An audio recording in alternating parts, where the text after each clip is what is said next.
अस्सलामु अलैकुम वरहमतुल्लाहि वबरकातुहू। अल्हम्दुलिल्लाह वस्सलातु वस्सलामु अला रसूलिल्लाह व बाद। सामीन किराम, हमारे पाकिस्तान के अंदर मुख्तलिफ़ शहरों में और मुख्तलिफ़ इदारों में, मुख्तलिफ़ मदारिस या मसाजिद में ऐसे वाक़यात साल के दरमियान रूनुमा होते रहते हैं कि कुरान पाक के जो फटे हुए औराक थे, बोसीदा औराक थे, वो जलाए गए। आया क्या ये दुरुस्त है या दुरुस्त नहीं है? देखिए, सबसे पहली बात यह है, कुरान पाक के औराक को एक है जलाना उसकी तौहीन के लिए हराम है बिल्कुल ये, और एक है कुरान पाक के औराक को उसकी तौहीन से महफूज रखने के लिए उसको जलाना कोई हरज नहीं है। लेकिन शर्त है एक, आम तौर पर जो बाज़ मदारिस या मसाजिद के अंदर ऐसा हो जाता है और वहाँ के कारिंदे अपनी नालायकी की वजह से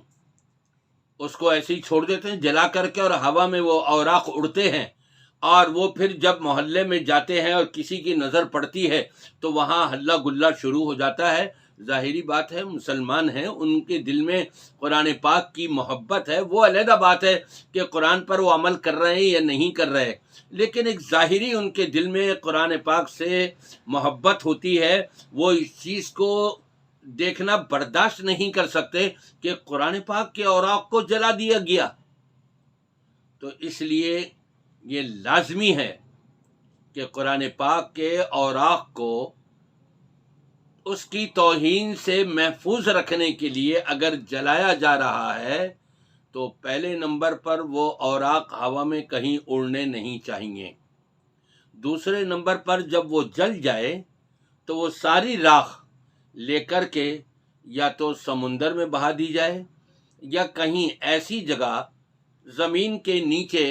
खड्डा करके ज़मीन में और वहाँ दबा दी जाए, ऐसी जगह पर जहाँ से उसके ऊपर से लोगों का गुज़र न हो। ये एहतियात लाजमी और ज़रूरी है। अब सवाल ये पैदा होता है कि आम मुसलमान इस चीज़ को कैसे समझे कि जी कुरान पाक के औराक को जलाया जाए। नबी पाक सल्लल्लाहु अलैहि वसल्लम का इरशाद और फरमान है, अलैकुम बिसुन्नती व सुन्नतिल खुलफाइर राशिदीन अल महदीयीन अज़्ज़ू अलैहा बिन नवाजिज़। मेरे तरीक़े को और खुलफाए राशिदीन के तरीक़े को मजबूती से थाम लो। हमें सीरत उस्मान रज़ी अल्लाह ताला अन्हो, हज़रत उस्मान गनी रज़ी अल्लाह ताला अन्हो अमीरुल मोमिनीन के दौरे खिलाफत में ये मिलता है कि पहले जो कुरान पाक लिखे हुए थे मुख्तलिफ़ क़िराअत के साथ भी थे, और कुछ सूरतें आगे पीछे, ये सूरत किसी में वहाँ है, किसी में वहाँ है, किसी में उधर है। तो ये हुआ कि बाद वाले लोगों में इख्तिलाफात पैदा ना हो, तो सब जमा करवा लिए गए तमाम नुस्खे,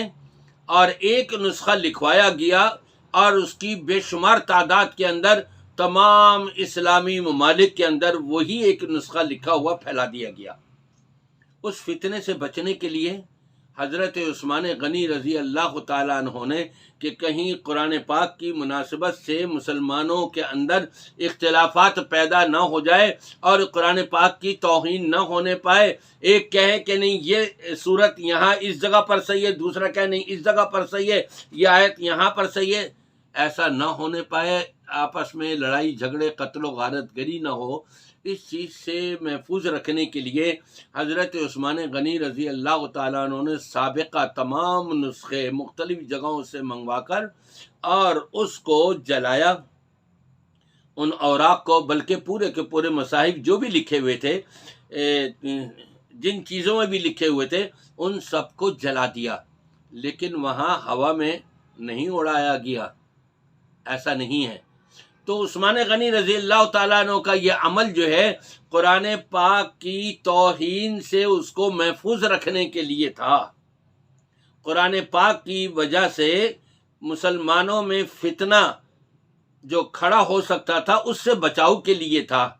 तो कोई हरज नहीं है। آج بھی اگر کسی ادارے میں، ظاہری بات ہے بچے تو ہر مسجد میں ہر مدرسے میں قرآن پاک پڑھتے ہیں اور قرآن پاک کے کچھ اوراق بوسیدہ بھی ہو جاتے ہیں، اب ان کو کہاں رکھا جائے، کتنی جگہ وہ کی جائے؟ تو اس لیے ہر ادارے والے کو چاہیے کہ ذمہ داری کے ساتھ